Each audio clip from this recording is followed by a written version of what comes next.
Hey, it's your Laura Messiah here, and in today's video, we are going to talk about 3 unconscious style behaviors that you may find yourself falling into. Let's do this.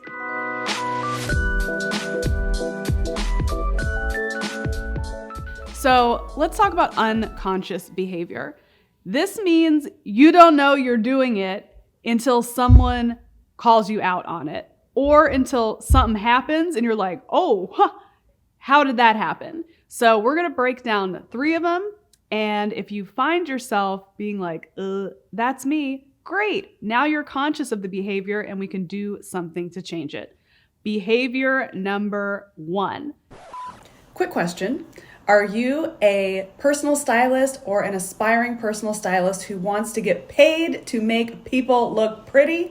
If you are, then you must download my free ebook. In this ebook, you will find industry secrets, action steps that you can take to turn your dream job into a reality. So download the ebook and let's get back to today's video. The comfort trap. Of course, everyone wants to be comfortable when it comes to style. Who gets dressed with the objective of like, you know what? I want to be as uncomfortable as possible.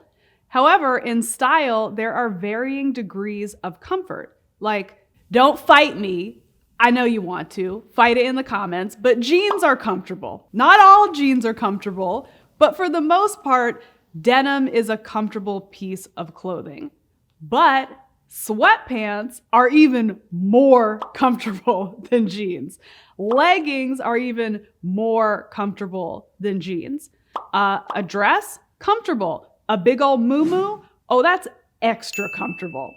So I think a lot of us fell into the comfort trap, especially over the pandemic, because, you're at home, nobody sees you. So we wore a lot of sweatpants, a lot of leggings, a lot of big baggy dresses because we're comfortable. Now we put the jeans on and suddenly those are torture devices, not comfortable.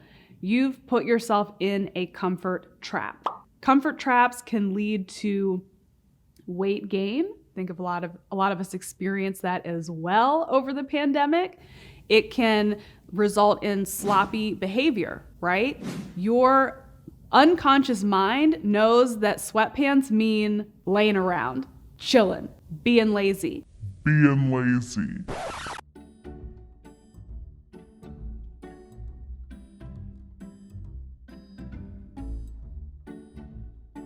So you can start taking on some of those lazy behavior qualities and become a lazy ass, a comfortable lazy ass in unfashionable clothing. So that is a trap that you need to get yourself out of before it's too late. There was a meme going around early in the pandemic that says, sweatpants and leggings can make you feel that all is good and well in the kingdom. I'm paraphrasing. And then all of a sudden you put your jeans on, you're like, oh crap, I gained 5 pounds, I gained 10 pounds. Not to say there's anything wrong with a little extra cushion, but if you didn't want that, it's not a good trap to be in. So you really want to monitor how often you're wearing super comfortable clothing and keep in touch with your true sense of style with things that fit your body. You want to work towards avoiding the trap completely by setting boundaries around when you're gonna wear certain articles of clothing. Like I would wear sweatpants on the weekend to tell my brain we're not working, we're chilling, but during the week I'm putting on actual clothes that fit my body. So let's avoid that behavior, that trap. Number 2, the style behavior that you may unconsciously be exhibiting, dressing inauthentically. So again, no one sets out to dress inauthentically, but we unconsciously do those things, right? Think about if there's like a boy you like, like, oh my gosh, like there's a guy at work, he's so hot.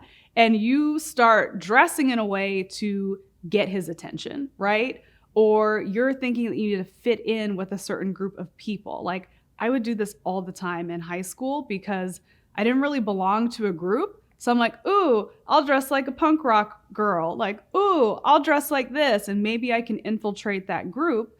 But as a result, you're completely inauthentic. Like, I don't wear, boobs out tops, and if I'm showing up that way to get the attention of some dude, when he really sees I like to wear oversized, goofy cardigans, he'll be like, what happened? Who are you? Who are you? So we want to make sure that we show up authentically. This does not mean showing up inappropriately, right? I'm not going on a date in this outfit. There is an authentic version of sexy Lauren date time that doesn't include like a bandage dress with my boobs out. So we always want to take a check-in on our style to figure out like, who are we now? Because we're constantly evolving and changing. What is the authentic versions of ourselves, and how can we show up that way in our style for all occasions? Because what happens if you're unconsciously shape-shifting constantly, dressing inauthentically, you start to lose yourself. And then time goes by and you're like, who this girl? I don't know her. And I'm living as her. So authentic style is the way to go.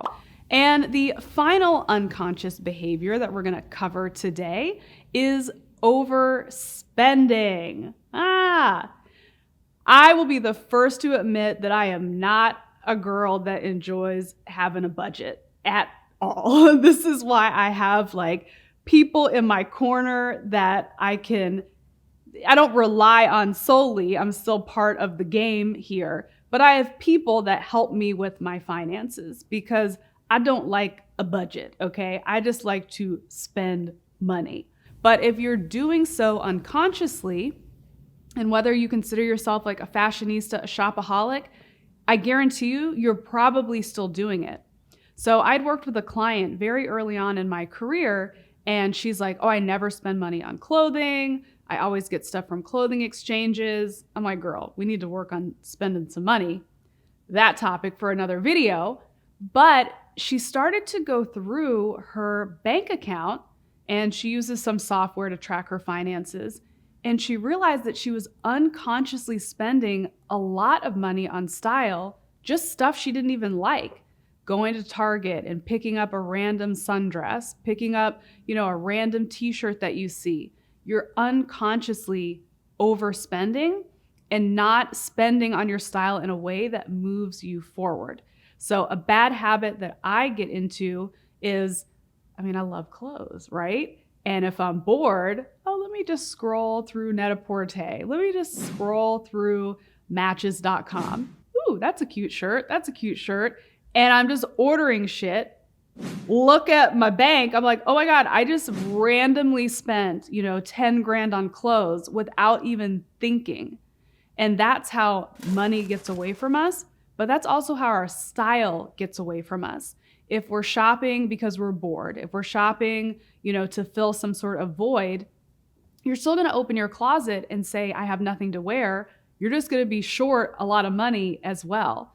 So we want to be more deliberate and conscious when we are building our wardrobes. This is why I have, programs like Personal Style University, Style Confidence Collective, to teach women how to build a wardrobe, to teach them how to shop like a stylist so they can know what they're spending, know that it's contributing to the bigger picture of their wardrobe and their goals. It's getting conscious around how we are spending and developing our wardrobes. So those are the 3 behaviors: overspending, dressing inauthentically, and falling into the comfort trap. Are you exhibiting any of those behaviors? I'd love to hear about it. Admitting you have a problem is the first step. So drop it in the comments below, and also drop in the comments any other behaviors that I may have missed in this video. So thanks for tuning in. Be sure to hit that subscribe button, and I'll see you in the next video.